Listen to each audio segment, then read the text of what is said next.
لا رسول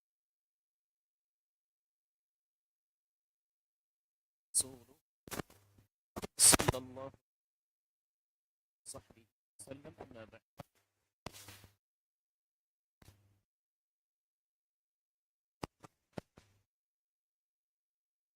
Pesan kita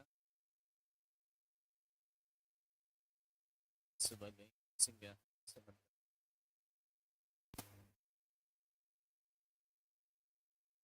Pesan kita si untuk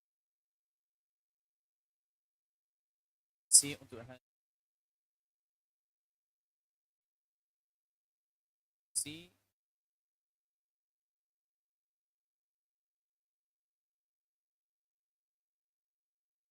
mustahil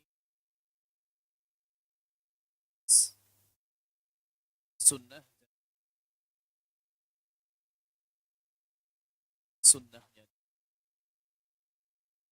salaf salah kaji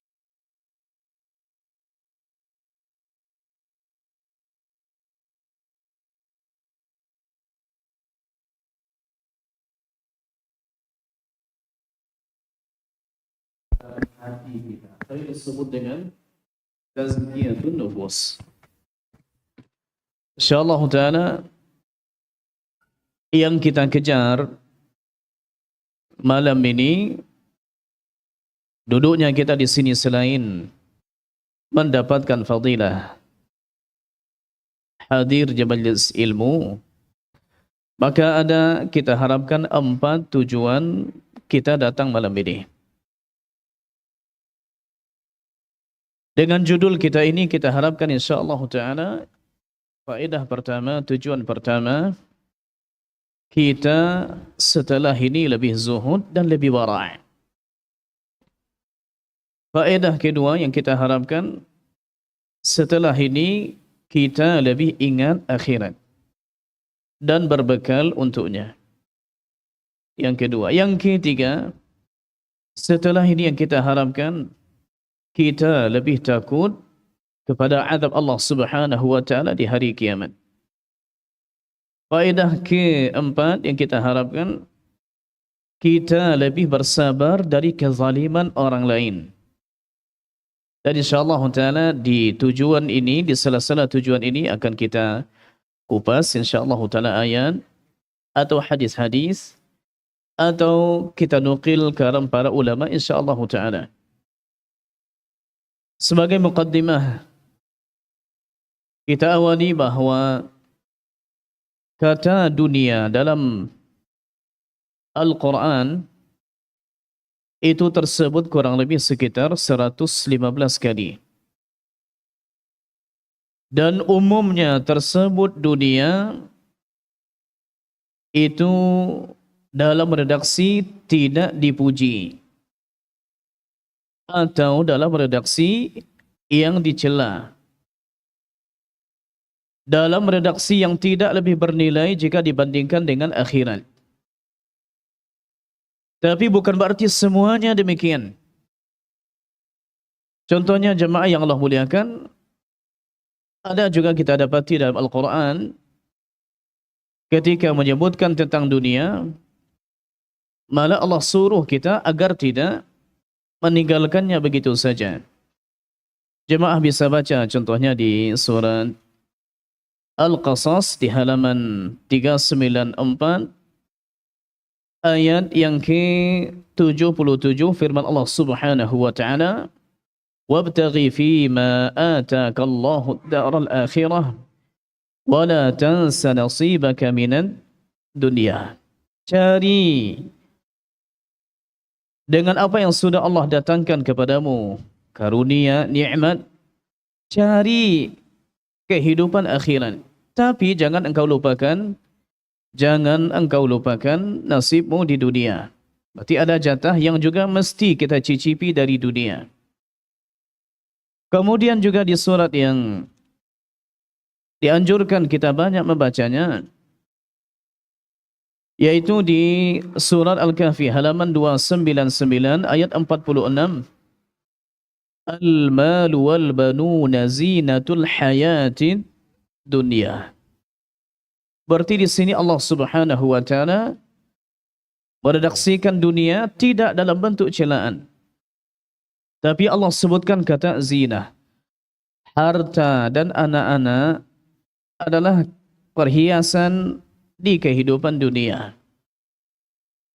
Sehingga Imam Ibnul Qayyim rahimahullahu ta'ala, beliau menyebutkan, apakah asli yang dicela itu dunia, atau sebenarnya yang dicela itu adalah orang yang menanggapi dunia dan salah cara menanggapinya.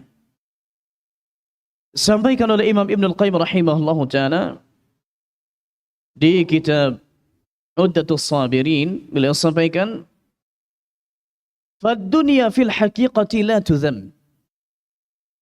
Dunia itu sebenarnya tidak dicela. Terus apa yang dicela? Wa innama yatawajjahu adh-dhammu ila fi'lil 'abdi fiha. Celaan itu sebetulnya lebih tertuju kepada perbuatan hamba di atas dunia itu.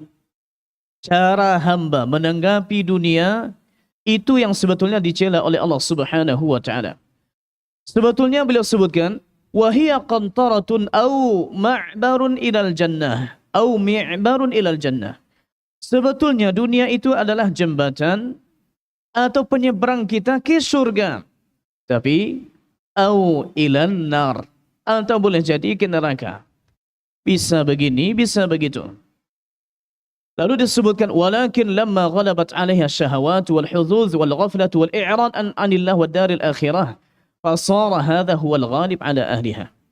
Tapi ketika sudah mendominasi syahwat, ambisi-ambisi, sudah didominasi dunia ini oleh hasrat-hasrat, didominasi oleh kelalaian, didominasi oleh larinya orang dari berzikir kepada Allah Subhanahu wa taala dan akhirat, lupa akhirat, akhirnya dicela. Dan itu yang banyak. Coba kita hitung di tempat tinggal kita, tidak usahlah jauh-jauh.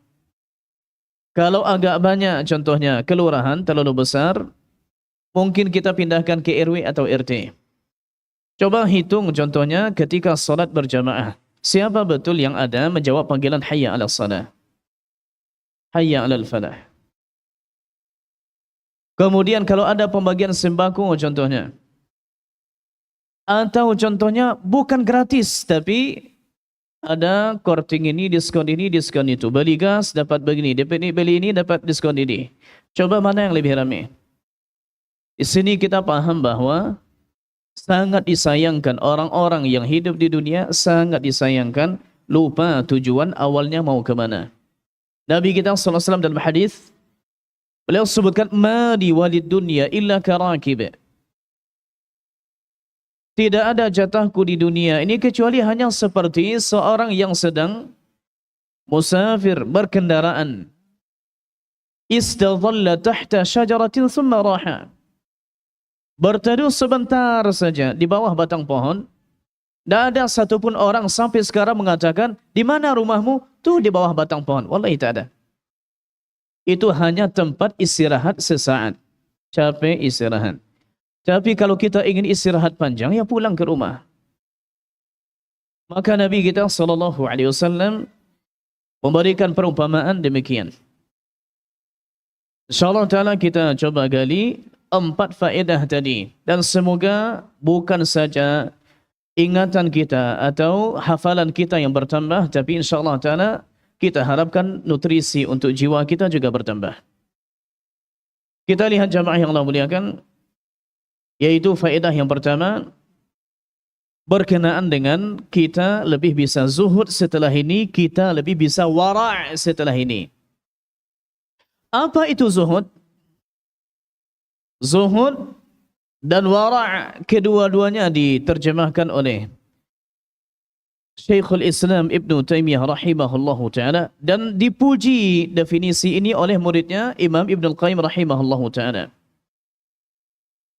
Disebutkan tentang definisi zuhud, kata Ibnu Taimiyah rahimahullahu taala, az-zuhdu tarku ma la yanfa'u fil akhirah. Zuhud yang sebenarnya adalah yaitu meninggalkan apa saja yang nanti tidak bermanfaat di akhirat. Oke, setelah ini kita butuh radar.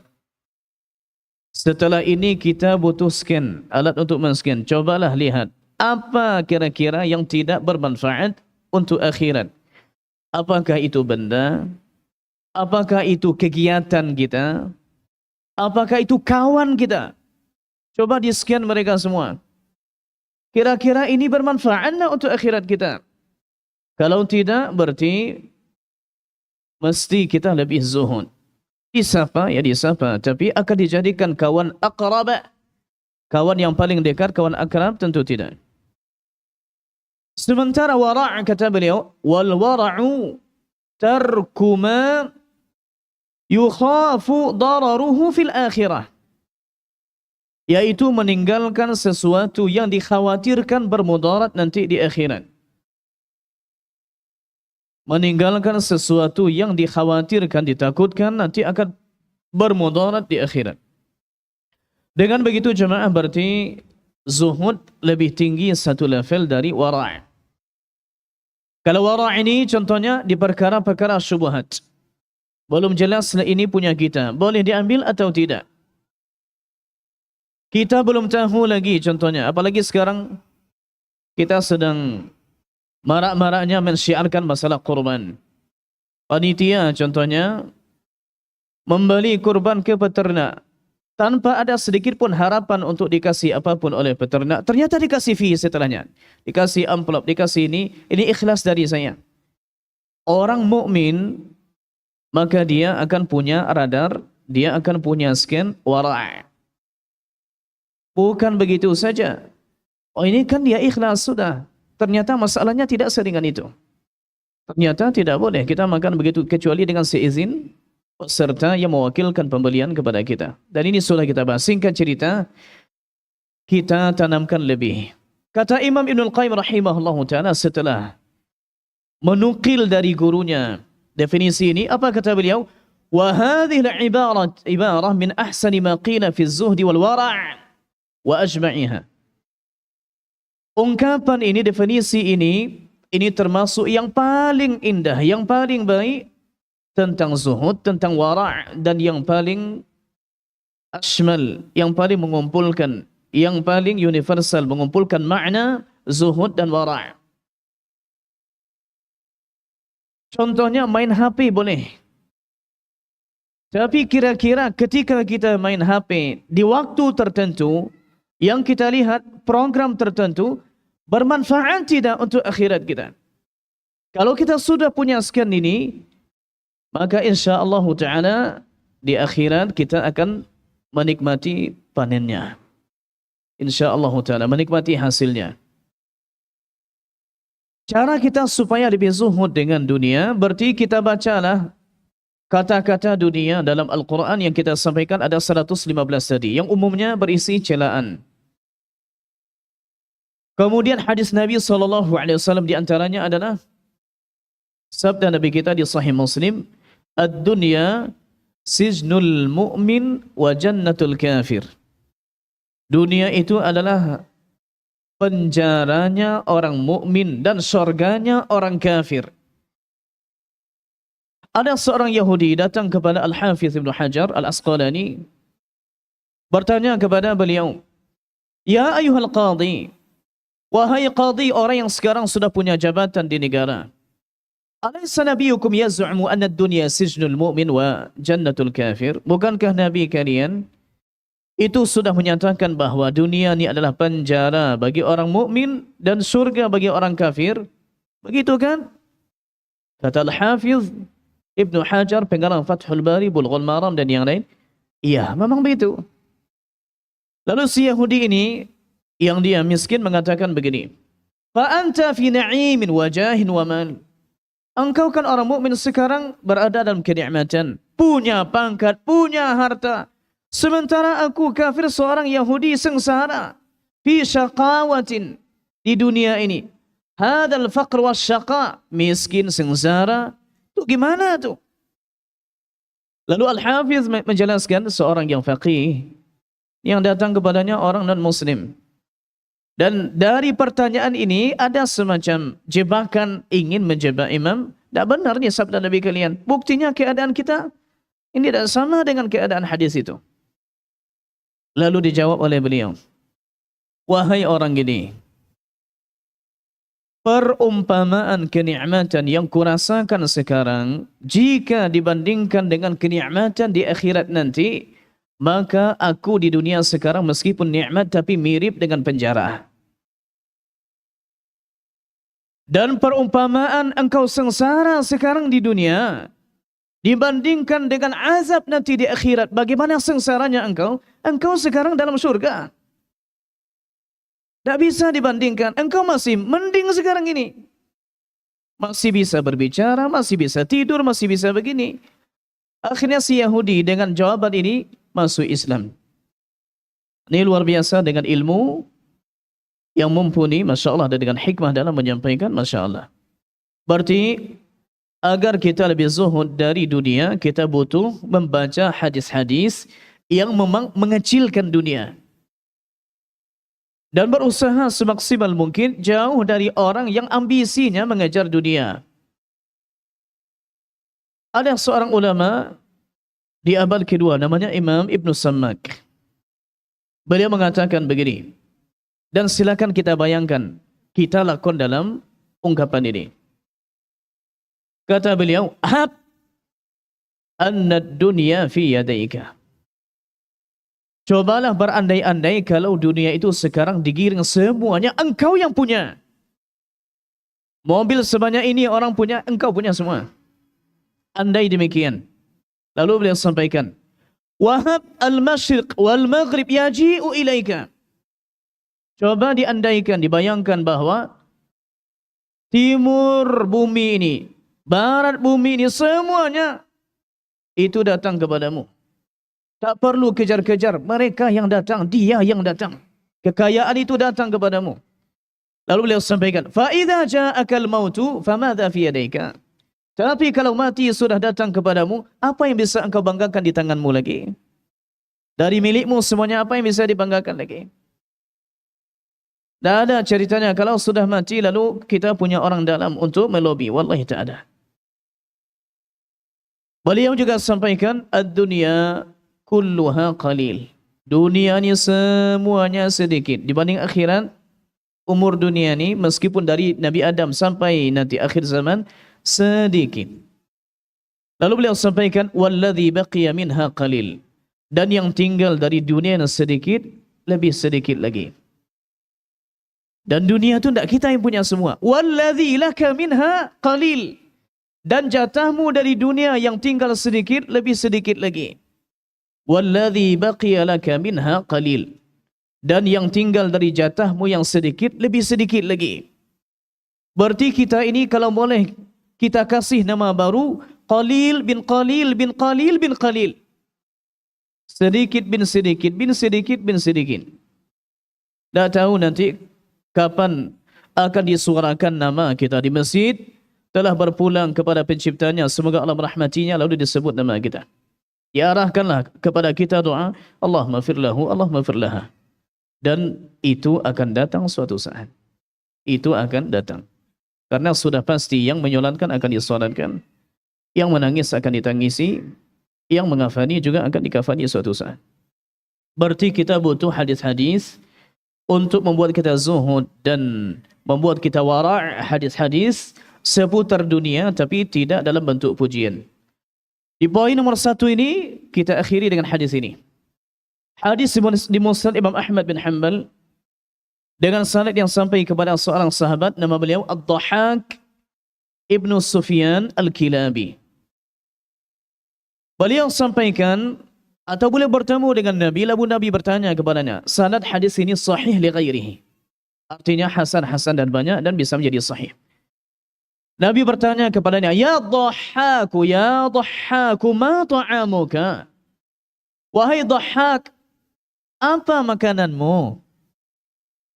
Lalu beliau sebutkan, ya Rasulullah, al-lahmu wal-laban. Yang biasa aku makan adalah daging dan susu. Masya Allah memang. Lalu Nabi tanya lagi, summa yasiru ila madza? Yang sudah dimakan tu daging, susu, nanti jadi apa dia endingnya? Lalu beliau menjawab, ila ma qad alimta. Akan jadi apa yang sudah engkau maklumi, wahai Rasulullah. Sama tahu kita, apapun yang dimakan, itu juga jadinya kemudian. Qala, lalu Nabi sampaikan, fa inna Allah tabaraka wa ta'ala daraba ma yakhruju min ibni Adam masalan lid dunia. Sesungguhnya Allah Subhanahu wa ta'ala membuat perumpamaan untuk anak Adam.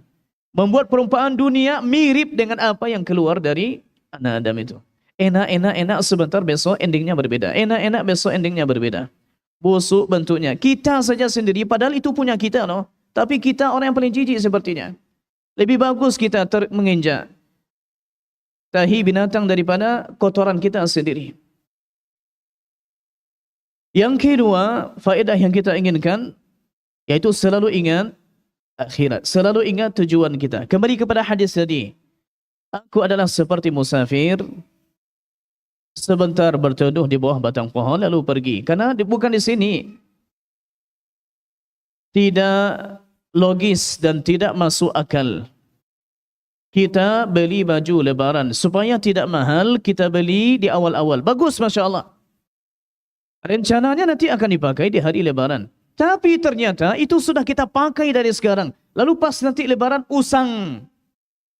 Ini tidak masuk akal. Dibeli untuk lebaran tapi dari sekarang dipakai. Kan nanti tak akan robek pun di hari lebaran.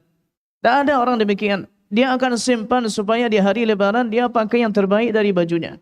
Dan itu pun tidak salah. Cuma yang kurang masuk akal adalah dibeli untuk hari lebaran tapi dipakai dari sekarang.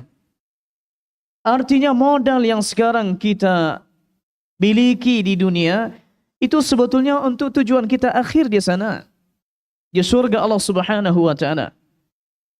Maka kita berharap tentu jangan sampai untuk perjalanan panjang ini kita kehabisan modal. Kita kehabisan modal, berarti harus banyak modal. Kata Imam Ibn Al-Jawzi rahimahullahu ta'ala dalam kitab Saidul Khatir. Dan ini latihan, coba nanti latih. Ini, kalau bisa ini setelah ini kita praktekkan. Latih, kita terapi hati kita. Apa kata Imam Ibnul Jauzi? Himmatul mu'mini muta'alliqatun bil akhirah. Ambisi orang mukmin itu berkaitan erat dengan akhirat. Fa kullu ma fid dunya yuharrikuhu ila zikril akhirah. Apa saja yang ada di dunia ini seluruhnya itu mendorongnya untuk ingat dengan akhirat. Sekarang beliau kasih contoh. Wal mu'minu idza ra'a zulmatan. Seorang mukmin kalau dia melihat kegelapan, pas pula sekarang ni lampu mati-mati. Tadi malam subhanallah macet luar biasa. Pulang kita kajian dari jami' itu untuk menembus jalan saja susah menyeberang. Macet luar biasa. Padahal ini baru terjadi. Dan sepertinya mudah-mudahan ini tidak lama. Tapi tadi malam tatkala gelap kita ingat apa? Apa yang kita ingat kalau begini lama sampai di rumah? Coba kata beliau. Wal mu'minu idza ra'a zulmatan zakara zulmatal qabr. Seorang mukmin kalau dia melihat kegelapan yang dia ingat adalah kegelapan kubur nanti. Sudah berapa lama kita melihat orang menguburkan? Saya pribadi sering juga mengiringi sampai ke pekuburan baik di sini atau di Mekah sana atau di Madinah. Di Baqi'. Sehebat apapun orang belum saya dapatkan ada di setting khusus CCTV atau lampu di kuburnya. Sampai sekarang belum kita dapatkan. Wallahi tak ada. Gelap. Dihimpit lagi, sudahlah gelap malam, dihimpit lagi dengan gelapnya. Berada di liang lahat, ditutup lagi setelahnya dengan tanah. Lalu beliau sebutkan, wa idh ra'a mu'liman zakaran iqab. Kalau dia ingat sesuatu yang menyakitkan di dunia ni, sakit dia, keseleo kah, tusuk duri kah, maka dia ingat kepedihan di akhirat nanti, azab luar biasa. Wa in sami'a sautan fadhi'an dzakara nafkhatas sur. Kalau dia terkejut dengan suara yang membuatnya kaget, maka ingat dia suatu saat ada suara yang lebih mengagetkan dari itu. Ada tiupan sangkakala. Wa idra'an nasa niyaman dzakara al-mauta fil qubur. Kalau dia lihat orang bergelimpangan tidur, maka dia ingat orang-orang nanti akan mati dan masuk ke kuburnya. Wa in ra'a ladzatan, kalau dia lihat sebuah kelezatan, zakaral jannah. Tak ada apa-apanya yang di dunia ini. Ini coba nanti kita latih diri kita. Nabi sekarang membuat latihan khusus untuk sahabatnya. Sahabat menghidupkan Nabi, lalu langsung Nabi tunjuk, hadisnya di Bukhari Muslim. Narukum hadhihi juz'un min 70 juz'an min nari jahannam. Ni api yang sekarang kalian hidupkan ni, sepanas apapun dia, itu hanya 1 dari 70 panasnya dari api akhirat. Lalu sahabat mengatakan, wahai Rasulullah, andai saja yang mengazab kami nanti atau mengazab manusia nanti di akhirat sana, api ini saja, tidak usah api khusus yang derajatnya 70 kali lebih panas, la kafiyah. Maka itu sudah cukup, andai api ini saja. Lalu Nabi kita sallallahu alaihi wasallam bersabda, innaha fuddilat alaihinna bitis'in wa sittina darajah. Itu lebih dikalikan lagi, dilipat gandakan lagi 69 kali. Berarti coba nanti, kalau kita lihat air, ingat lagi, sungai-sungai mengalir di sana, tapi tentu kita butuh model. Butuh model. Disebutkan di Sunan At-Tirmidzi, Nabi kita bersabda, ma ra'aitu mislal jannati kaifa nama talibuha. Aku tak pernah melihat seindah surga, tapi yang anehnya, kok orang yang mencarinya tidur-tiduran. Wa ma ra'aitu mislan nar, dan aku tak pernah lihat sesuatu yang lebih mengerikan daripada neraka. Kaifa nama haribuha, tapi kok tidur-tidur orang ingin lari darinya. Kita tak ingin masuk, tapi tidur-tiduran, tak ada usaha. Atau kurang maksimal. Berarti latih diri kita, terapi jiwa kita. Apa yang kita lihat? Ingat akhirat. Yang ketiga, kita ingin malam ini lahir di jiwa kita rasa takut yang lebih kepada azab Allah Subhanahu wa taala. Yang membuat orang-orang sekarang itu banyak masuk penjara di dunia ini, beberapa kasus, bukankah karena dunia? Bukankah karena syahwat dunia? Apakah dunianya harta? Apakah dunianya wanita? Apakah dunianya ini, dunianya itu? Karena dunia.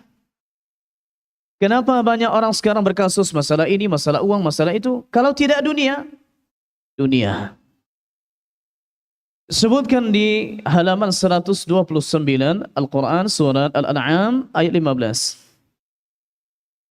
Nabi kita sallallahu alaihi wasallam Allah Subhanahu wa taala menyuruh nabinya mengucapkan, qul, katakanlah wahai nabi, di ayat 15, inni akhafu in asaitu rabbi adzab yaumin azim.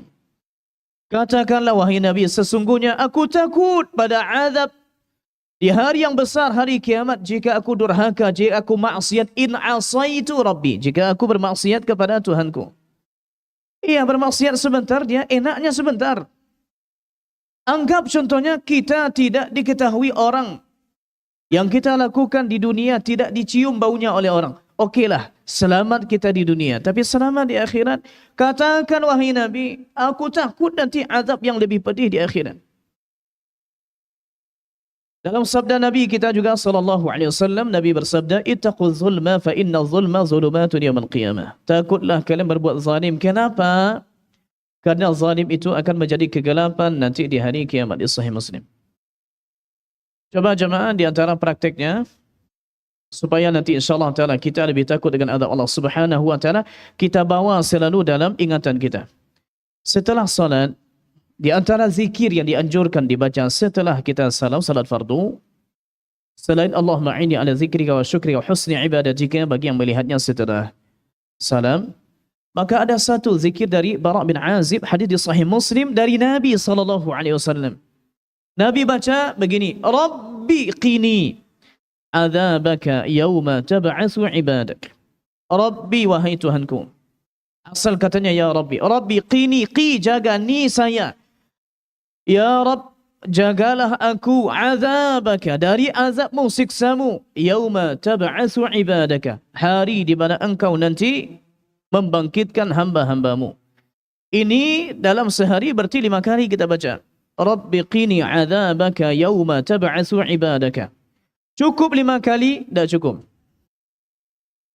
Mirip dengan doa ini, Nabi membacanya sebelum tidur. Nabi membacanya sebelum tidur. Beliau letakkan tangannya di bawah pipinya, lalu beliau membaca Allahumma, kalau tadi Rabbi, Allahumma qini adzabaka yauma tajma'u atau tab'atsu ibadak. Ya Allah, jagalah aku, ya Allah, nanti di hari engkau kumpulkan semua hambamu. Coba kita hadirkan. Ini terapi, ini bukan terapi teori, ini kita praktekkan. Setelah salat, Rabbi qini adzabaka yauma tab'atsu ibadaka. Sebelum tidur kita baca Allahumma qini adzabaka yauma tajma'u ibadaka atau tab'atsu ibadaka. Insyaallah taala nanti kita coba kirim dan bisa dihafalkan. Jemaah yang Allah muliakan, apalah artinya kita menang di start? Apalah artinya ketika lomba pacu lari itu di jarak-jarak awal itu kita nomor 1, jauh tinggal oleh kita, orang di belakang sana. Tapi subhanallah baru 1/5, 1/6 jarak kita sudah ngos-ngosan, mungkin sampai pingsan. Kita sudah bangga dengan prestasi ini, ternyata subhanallah tidak kuat lagi. Orang yang tadinya ya alhamdulillah terus dia lari tidak putus-putus, akhirnya meninggalkan kita. Dia yang sampai kemudian di finish. Yang kita maksud adalah apalah guna kita berhabis-habis di dunia ini kalau ternyata nanti di sana kita yang dihabisi. Apalah gunanya kita di sini Masya Allah sepertinya jaya dan bahagia, lalu pas di sana nanti sengsara dan disiksa. Baik. Yang keempat, yaitu kita harapkan nutrisi baru, yaitu kita bisa lebih sabar dari kezaliman orang lain. Kita bisa lebih sabar dari kezaliman orang lain. Apa kaitannya dengan kajian kita dunia persinggahan sementara? Andai contohnya jemaah, kita tahu bahwa kita tidak akan lama dalam kondisi yang susah. Mau kita bersusah-susah karena sudah ada janji di kemudian hari kita akan dibahagiakan, maka insyaAllah ta'ala tidak ada masalah kita susah-susah. Tidak ada masalah kita lembur kerja. Di hari libur pun kita kerja, tidak ada masalah. Kalau sudah dibayangkan di kemudian hari kita akan dapat gaji yang jauh lebih besar. Dan kerja di hari libur itu tidak sama gajinya dengan kerja di hari dinas. Tidak ada masalah. Tidak ada masalah kita agak begadang sedikit, tapi kita mendapatkan gaji 10 kali lipat. Tak ada pun masalah. Sudah Isya belum? Sudah masuk Isya belum? Belum. Tadi bunyi ini. Sebagian orang juga termotivasi dan terobsesi untuk menjadi, dan itu bukan hal yang tercela, menjadi pegawai negeri meskipun akan mengabdi sampai umur 60 tahun, dinas terus begitu, padahal mungkin ada hari-hari di mana dia bisa menghabiskan waktu dengan keluarganya. Cuma boleh dalam 12 hari saja dalam setahun yang boleh cuti. Kalau sudah dibawa pergi umrah, habis sudah. Tapi setiap hari dinas, setiap hari dinas, setiap hari dinas. Salah satu motivasinya adalah sudah ada jaminan taspen nanti kalau kita pensiun. Berkorban kita mungkin 30-an tahun, 40-an tahun, tapi nanti kita tidak kerja, gaji tetap jalan. Nah sekarang, kenapa kita tidak bawakan contoh ini untuk kita di dunia ini, perjalanan kita ke akhirat. Kalau kita paham, dan pahamnya bukan buah paham teori saja. Kalau kita paham, tapi paham hati. Berpuasa 1 hari lillah. Berpuasa hanya 1 hari. Lalu itu bisa menjauhkan kita perjalanan ke neraka 70 tahun perjalanan. Maka mustahil ada orang yang berakal meninggalkan ini. Kalau dia paham, sadar di akhirat nanti dia akan dapat apa? Satu hari kita puasa sama dengan umur kita di dunia ini. Belum lagi kalau orang contoh mempuasakan dari 1 Zulhijjah sampai nanti tanggal 9. Apa yang dia dapatkan? Berarti 9 kali 70. Sudah dapat dia perjalanan 630 tahun. Ini di satu lafaz. Ada juga lafaz lain yang disahihkan sanad oleh Syekh Albani rahimahullahu taala. Allah jauhkan dia dari neraka kama bainas sama'i wal ard. Jarak antara dia dengan langit sana. Apakah nanti orang berani dia menzalimi orang lain kalau dia ingat pahala salatnya, pahala hajinya, pahala puasa Ramadannya, pahala qiyamul lailnya, tahajudnya, witirnya, istighfarnya, kemudian nanti akan gratis saja ditransfer ke rekening orang? Kalau dia paham ini, tidak mungkin. Disebutkan di ayat yang tadi kita baca di surat Maghrib, di surat Ibrahim, surat 14 halaman 4, di ayat 42. Firman Allah Subhanahu wa taala, "Wa la tahsabanna Allaha ghafilan 'amma ya'maludz zalimun." Halaman 260. "Innama yu'akhiruhum liyaumin tashkhasu fihi al-absar." Janganlah engkau menyangka Allah Subhanahu wa taala itu lalai atau tidak mengetahui sama sekali yang dilakukan oleh orang zalim. Bukan Allah lalai, bukan Allah tidak tahu, bukan Allah lupa, bukan Allah sengaja tak ingat. Allah tahu, tapi innama yuakhiruhum, Allah tangguhkan, tunda mereka liyaumin tashkhasu fihi al-absar, di hari nanti ketika mata akan terbelalak. Sekarang silakan selamat yang mau selamat di dunia. Makan uang orang sekian banyak tapi tak ada dikasuskan pun, selamat sampai mati. Silakan. Tapi nanti akan ada persidangan, wallahi tak ada orang dalam. Masing-masing kita masuk satu-satu. Tidak ada penerjemah. Ya. Silakan azan dulu.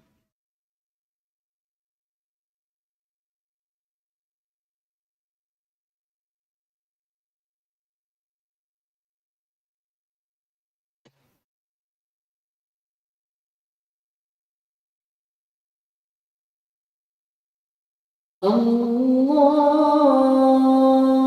Akbar, Allahu Akbar.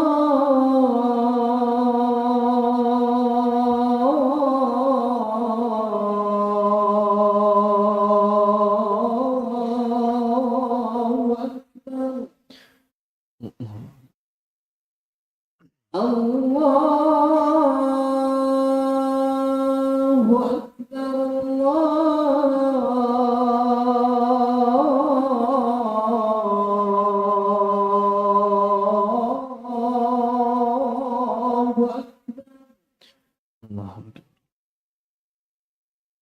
Asyhadu an la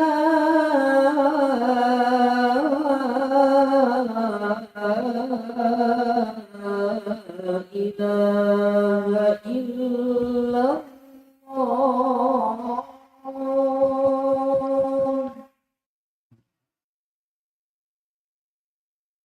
Asyhadu an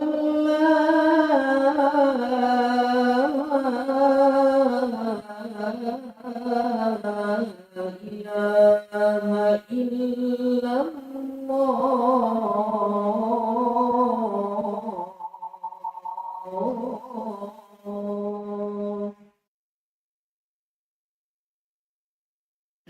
Asyhadu anna Muhammadan Rasulullah.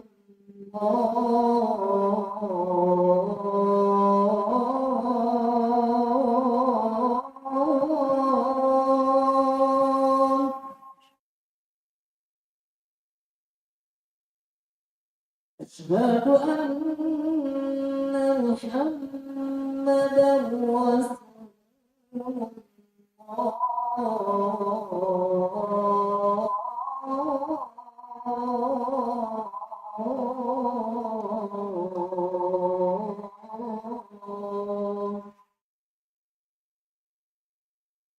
Hayya 'alas salat.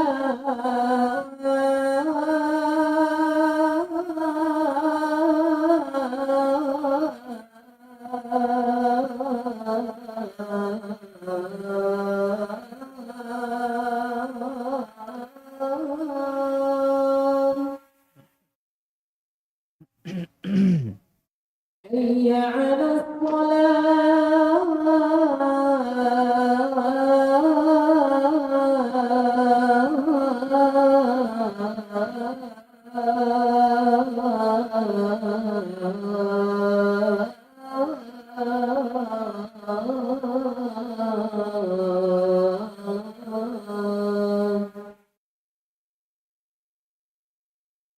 حي على الفلاح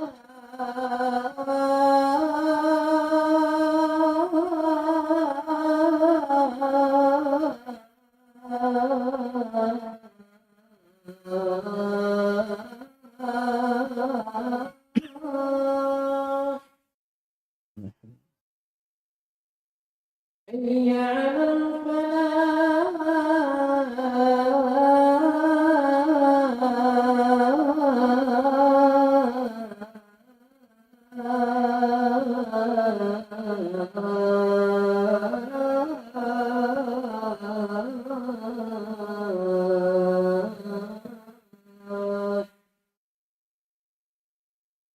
الله أكبر الله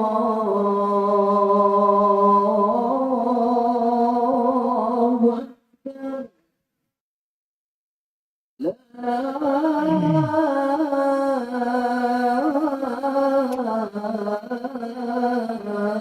إله إلا الله.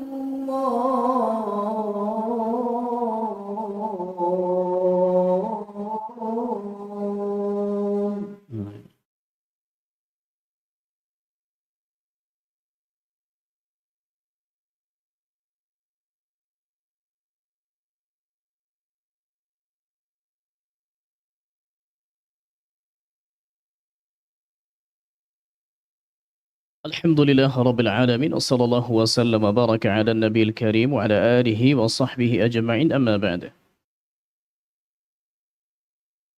Pernah suatu ketika berkenaan dengan tujuan 4 ini, kita lebih sabar dari kezaliman orang kalau kita paham bahwa dunia ini sementara.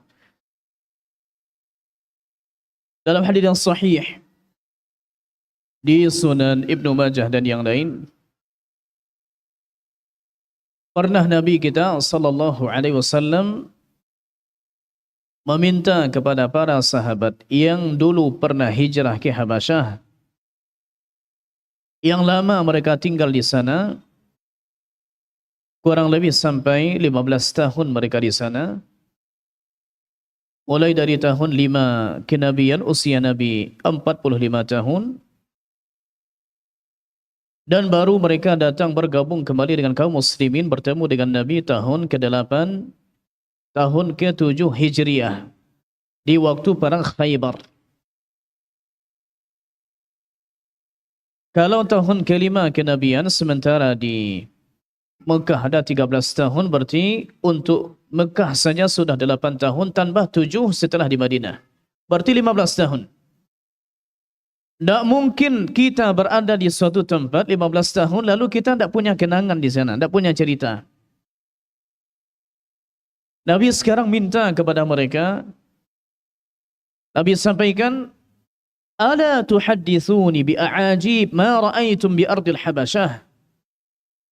Tidakkah kalian ceritakan kepadaku peristiwa-peristiwa ajaib yang mengesankan yang kalian lihat tatkala kalian berada di Habasyah?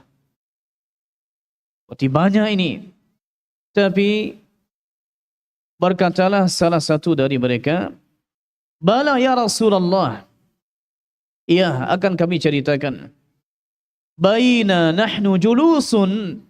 Suatu ketika di Habasyah, di negara Ethiopia dan Eritrea sekarang, suatu ketika kami duduk-duduk. Marrat bina ajuzun min ajaizi rahabinihim. Tiba-tiba lewat seorang wanita tua, itu dari agama mereka, dari orang-orang yang paham agama mereka. Mereka di Habasyah itu beragama Nasrani.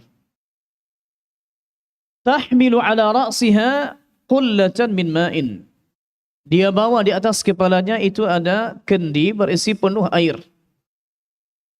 Famarrat bifatan minhum. Lalu wanita tadi melewati seorang pemuda. Dari mereka juga sama-sama beragama Nasrani. Faja'ala ihda yadayhi baina katifaiha thumma dafa'aha fakharrat ala rukbatayha fankasarat qullatuha.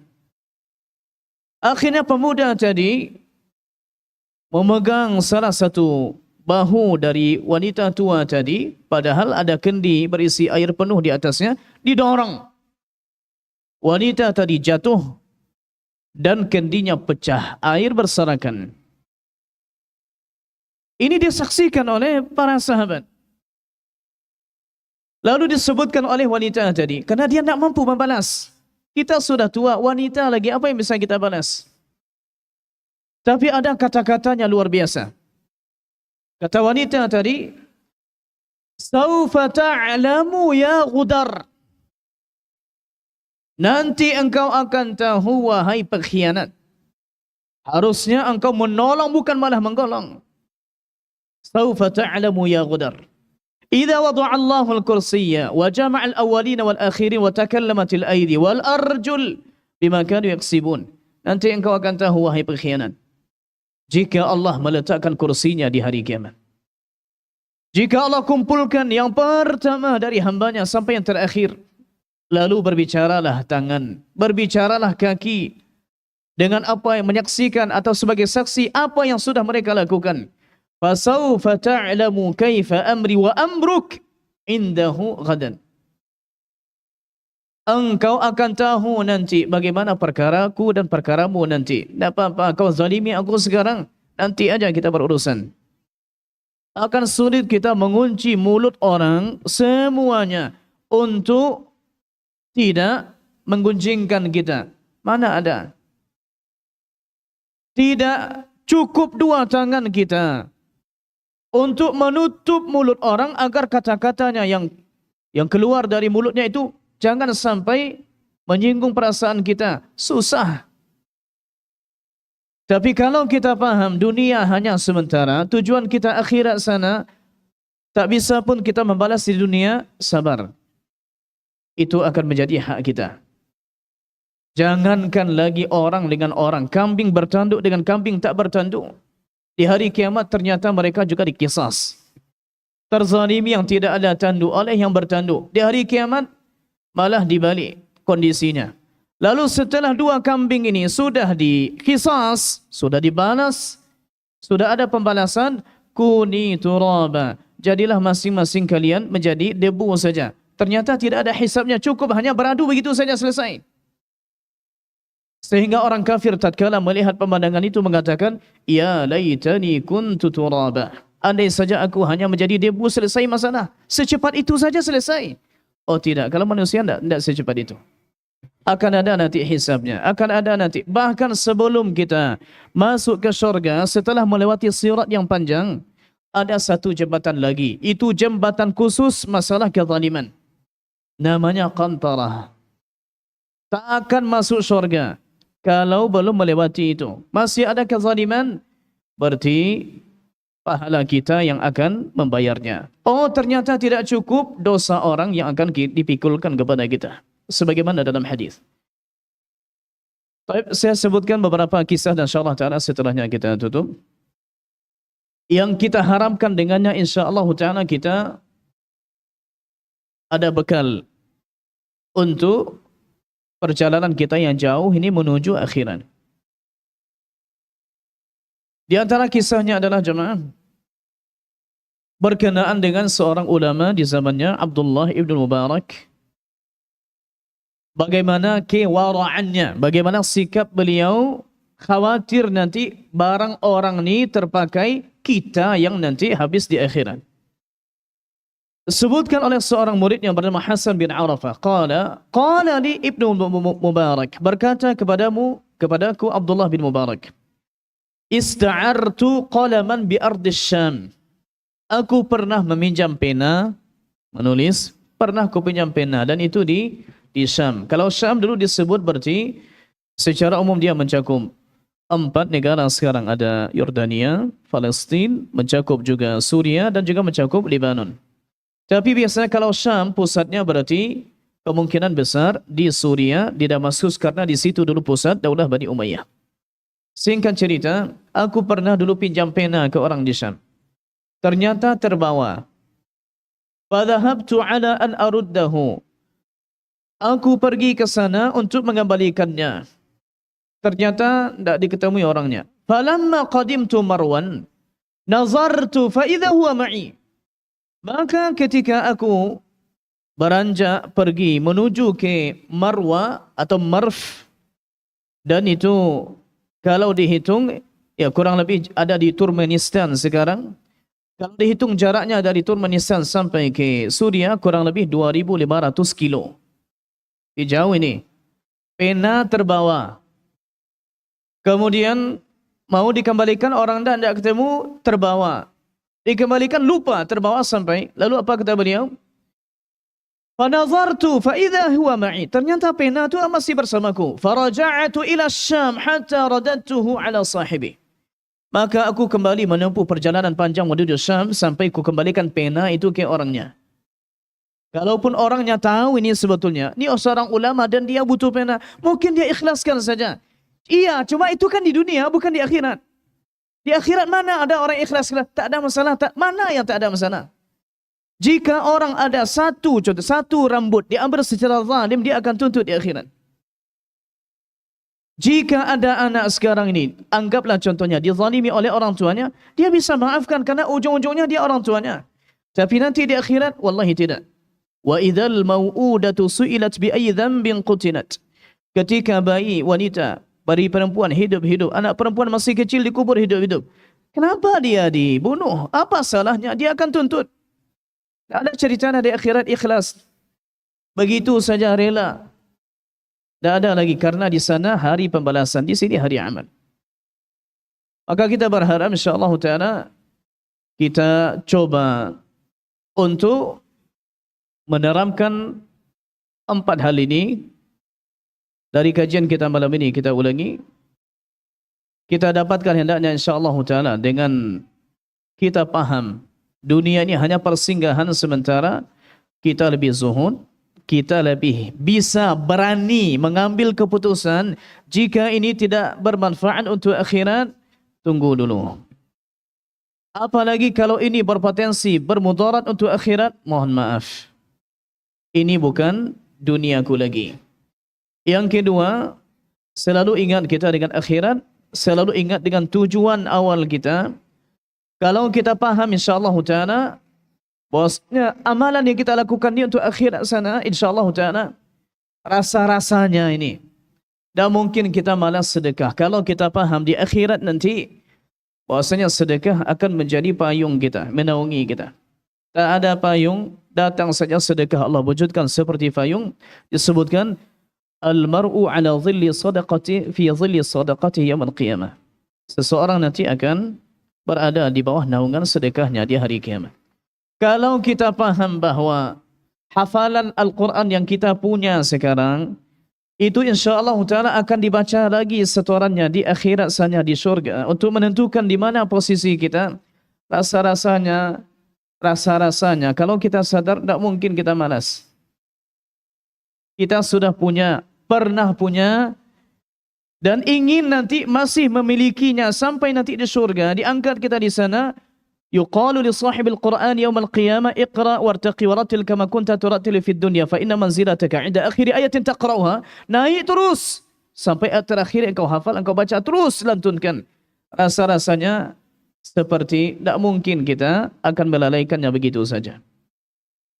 Kalau kita paham bahwa menghadiri majelis ilmu itu memudahkan kita jalan ke surga, berkorban kita. Wallahi jamaah kita ni kalau boleh dibilang belum lagi diuji seperti diujinya sebagian saudara kita. Pernah kajian kita di sebuah tempat, ada jemaah di kajian itu, kali itu hilang sandalnya, tapi tidak membuatnya putus asa. Kemudian hadir lagi kajian, hilang helmnya. Kemudian hadir lagi kajian, hilang motornya. Kita lihat di ini, kita bilang coba lihat di CCTV, kita coba lihat, tapi memang tidak terbaca karena dia parkirkan motornya itu di tempat yang memang itu tidak terdeteksi oleh CCTV. Ternyata setelah orangnya sama, hilang sandalnya, hilang helmnya, hilang motornya. Belum lagi, andai orang ini putus asa dari majelis ilmu, kalau kita masukkan ke jiwa kemanusiaan, ini gara-gara boleh jadi ada orang yang memang futur dia. Kenapa malah di masjid itu dicuri? Di pasar tak dicuri, kok di masjid dicuri? Mungkin akan bergeser sedikit banyaknya keimanan kalau dia manusia biasa. Tapi itu tidak. Dan alhamdulillah kita tidak diuji dan semoga tidak diuji dengan itu. Karena belum tentu kita diuji dengan itu sabar seperti yang tadi. Hilang sandal saja belum tentu pergi lagi sana. Ya. Tidak ada masalah kita berupaya supaya itu tidak hilang. Kata Nabi, ketika ada sahabat, wahai Rasulullah, ku biarkan saja hewan ini, tak ku ikat, lalu aku tawakal. Kata Nabi, i'qilha, summa tawakal. Ikat dulu, kemudian tawakal, tidak ada masalah. Ya. Berarti kalau kita paham insyaAllah ta'ala. Kemudian yang ketiga kita tekankan lagi, kalau kita paham bahwa dunia ini sementara saja, maka kita akan lebih takut kepada akhirat. Mengambil-ngambil di dunia ini atau melakukan sesuatu di dunia ini karena sementara cuma, sesaat cuma. Melakukan atau mengikuti atau menjadi budak hawa nafsu. Tertarik kepada harta, tertarik kepada wanita ini padahal dia bukan pasangan yang sah, bukan pasangan yang halal.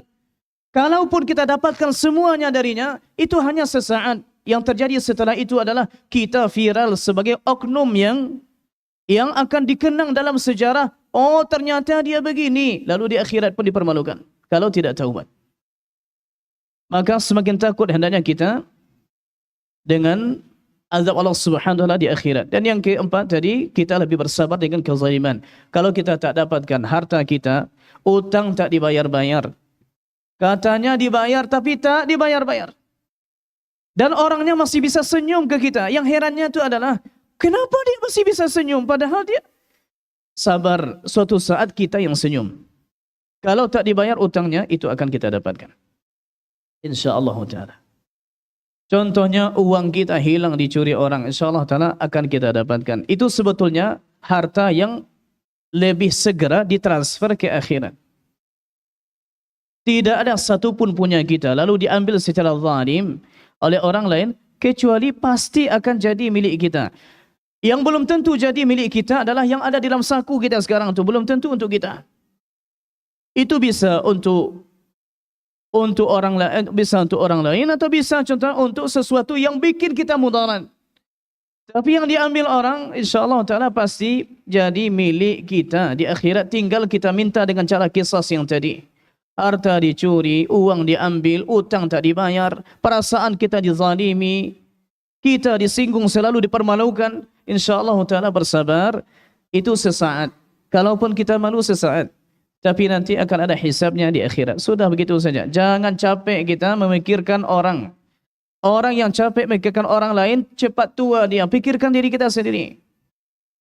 InsyaAllah ta'ala dengan begitu kita harapkan kita dapat terapi, dapat nutrisi jiwa, ada sesuatu yang kita kirimkan untuk jiwa kita. Kita berharap yang kita sampaikan bukan saja teori, ayat yang kita bacakan bukan saja hafalan, hadis yang kita bacakan bukan saja sentuhan sesaat, kalam ulama atau kisah-kisah yang kita sampaikan, semoga insyaAllah ta'ala bisa mendampingi hidup kita sampai nanti kita bertemu dengannya. Wallahu ta'ala a'la wa a'lam wa sallallahu ala nabiyyina Muhammad wa ala alihi wa sahbihi wa sallim walhamdulillahi rabbil alamin. Wassalamualaikum warahmatullahi wabarakatuh.